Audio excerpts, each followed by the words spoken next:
Perdebatan mengenai siapa pembalap terbaik di MotoGP berlanjut dengan hasil yang muncul pada balapan terakhir. Sorotan kini tertuju kepada Jorge Martin, Prima Pramac, setelah menyapu bersih seri balap kelima MotoGP Prancis di sirkuit Le Mans, Sarthe, Prancis, pada akhir pekan lalu.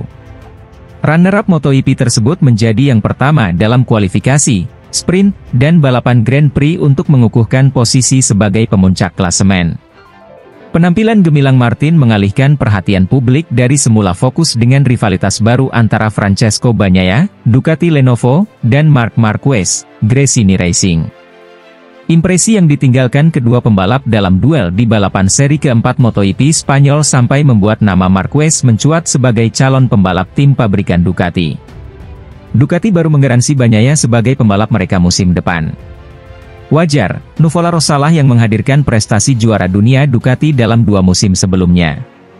Namun, tidak semua orang sepakat bahwa Bagnaia dan Marquez adalah kombinasi pembalap terbaik saat harus menyusun line-up tim. Pembalap veteran dari tim Aprilia Racing, Aleix Espargaro, memiliki pandangan berbeda. Sosok yang merasakan 3 era berbeda di MotoGP dari Valentino Rossi, Marc Marquez, hingga Francesco Bagnaia mengarahkan pandangannya ke Martin.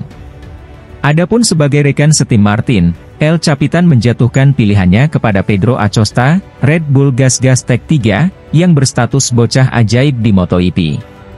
Semua orang akan mengatakan bahwa saya adalah temannya dan kami mewakili negara yang sama, kata Espargaro dilansir bolasport.com dari Motorsport Espana. Espargaro berkebangsaan Spanyol seperti Martin, Acosta, dan sebenarnya Marquez juga. 2 pembalap yang akan saya pilih hari ini di MotoGP, dan saya bersumpah terlepas dari apa yang dikatakan hati saya, adalah Acosta dan Martin, katanya. Pedro adalah masa depan kejuaraan ini dan Jorge adalah masa kini MotoGP. Martin memang menjadi pembalap yang paling konsisten menunjukkan kecepatan impresif sejak kebangkitannya pada paruh musim lalu. Keberhasilan Martinator menguasai sesi sprint, 10 kemenangan sprint dalam 14 seri terakhir, menjadi bukti bagaimana dirinya tidak pernah gagal menunjukkan lesatan tinggi.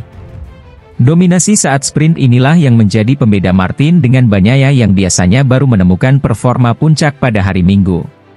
Sementara Acosta, dia telah menunjukkan potensi menjanjikan sebagai calon jagoan baru MotoGP dalam debutnya di kelas para raja. Pembalap yang cuma memerlukan 3 tahun untuk menjuarai Moto3 dan Moto2 itu juga telah menunjukkan taring di MotoGP. Walau belum mencetak kemenangan, Acosta telah membukukan 2 podium dari 5 balapan musim ini untuk menempati peringkat ke-6 pada klasemen. Bahkan jika hanya mengerucut kepada pembalap-pembalap motor KTM di mana Acosta bernaung, Sihiu dari Mazzaron, sudah menjadi yang terbaik untuk sementara. Di sisi lain, Luca Marini dan para pembalap Honda lainnya benar-benar belum bisa bangkit dari keterpurukan. Bahkan, Luca Marini masih belum meraih poin dan setiap balapan selalu berada di posisi belakang, seperti Schumacher saat touring. Alih-alih tinggalkan VR46 Racing Team menjadi lebih baik, Marini rupanya malah tak bisa tampil baik dengan motor Honda. Padahal, saat membela tim Valentino Rossi, dirinya sukses meraih 201 poin dengan finish di posisi 8. Apa yang Honda tawarkan kepada kami di awal musim tidak berjalan, kami sudah tertinggal jauh ketimbang musim lalu. Tak ada yang mengira itu, kata Marini. Memulainya terlalu jauh di belakang dan sekarang kami mengambil langkah kecil. Tidak mudah untuk memperbaikinya, jelasnya. Marini belum bisa mengemas poin sama sekali dari 5 balapan yang sudah berlangsung.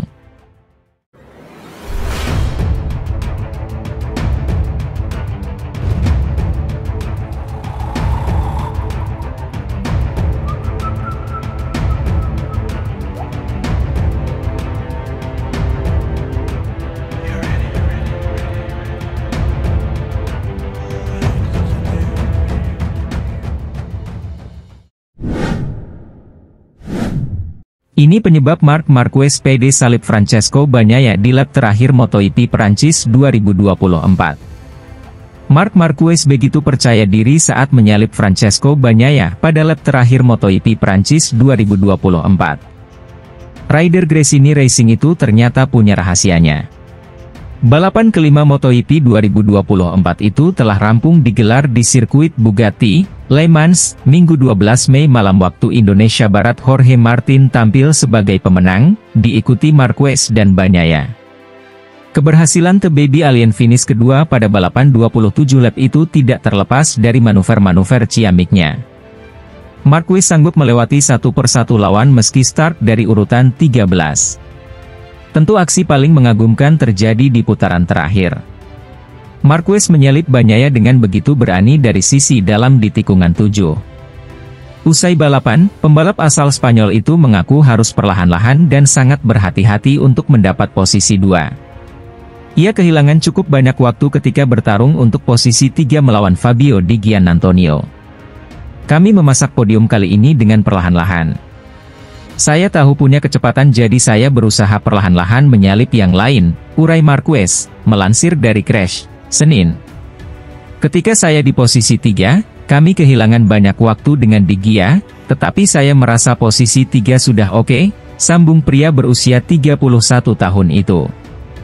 Marquez kemudian melihat Bagnaia dan Martin bertarung di depan untuk memperebutkan posisi pertama. Ia cukup diuntungkan dengan situasi itu karena perlahan bisa mendekati keduanya. Tanpa pikir panjang, manuver brilian itu dilakukannya di lap terakhir. Lalu, saya mulai mendekati keduanya dan ternyata saya punya kecepatan. Saya berharap Pecco menyerang Martin di beberapa lap terakhir, jadi saya memutuskan menyerang mereka, aku Marquez. Saya merasa kuat di beberapa titik, contohnya di tikungan-tikungan ke arah kiri atau lokasi di mana saya menyalip Pecco, tandasnya. Di sisi lain, pembalap Repsol Honda, Joan Mir, tak bisa menyembunyikan rasa frustrasinya menjelang balapan utama MotoGP Prancis 2024. Rasa kecewa terus dialami Joan Mir yang tak kunjung bisa tampil kompetitif bersama Repsol Honda pada MotoGP Prancis 2024.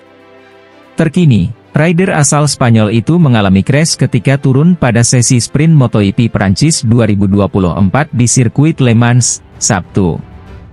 Dengan demikian, Mir gagal meraih tambahan angka dari sesi 13 putaran ini usai start dari urutan ke-18. Rasa kecewa dan frustrasi tampak dari juara dunia MotoGP musim 2020 itu menyusul kinerja motor RC213V yang masih jauh dari harapan.